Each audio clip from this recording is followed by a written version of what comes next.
0. So all we're going to do is factor.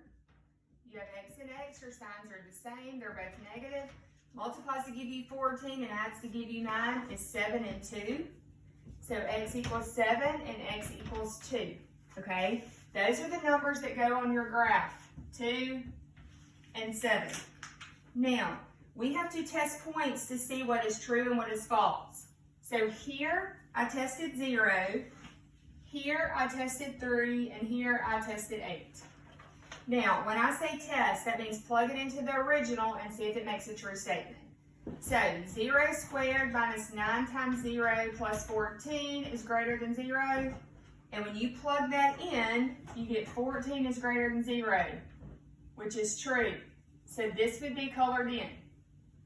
Now, 3 squared minus 9 times 3 plus 14 is greater than 0. When you plug that in, you get negative 4 is greater than 0.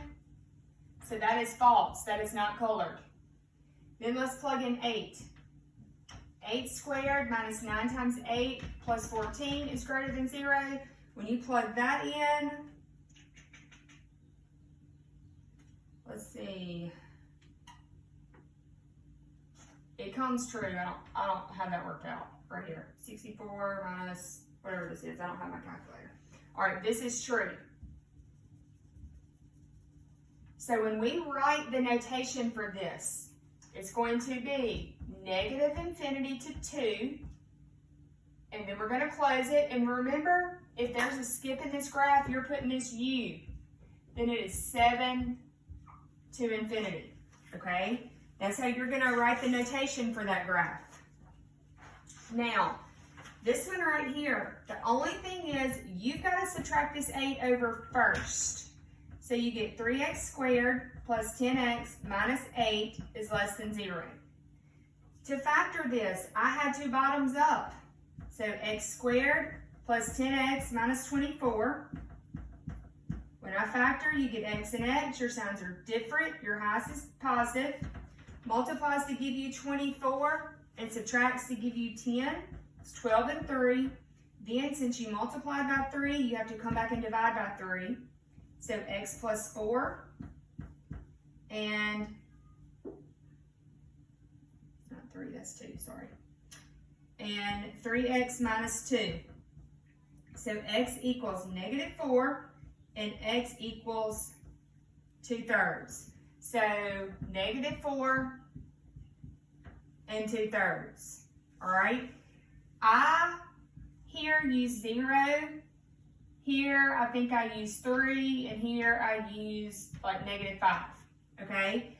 When you test these points, only the middle is true. These are false areas. So you have negative 4 to 2/3 is your notation. Okay? Now, those two are fairly self-explanatory. Let's look at this one.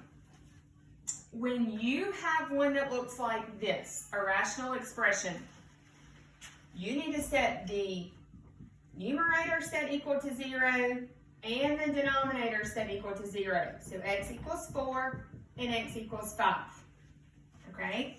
So on your graph, you have 4 and you have 5. We still have to test some points. We're going to test 3, we're going to test 4.5, and we're going to test 6. Now, here's the difference in these problems and this. When you test your points, let's test 3. You're plugging it in. So you're going to have to say 3 minus 4 divided by 3 minus 5 is less than or equal to 0. So negative 1 divided by negative 2 is less than or equal to 0. So 1/2 is less than or equal to 0. Is 1/2 less than or equal to 0? No, that is false. So that's not shaded. Here, let's test 4.5. So 4.5 minus 4 over 4.5 minus 5 is less than or equal to 0. You get 0.5 over negative 0.5 is less than or equal to 0. So negative 1 divided by 0, negative 1 is less than or equal to 0 is true. This middle section is colored in.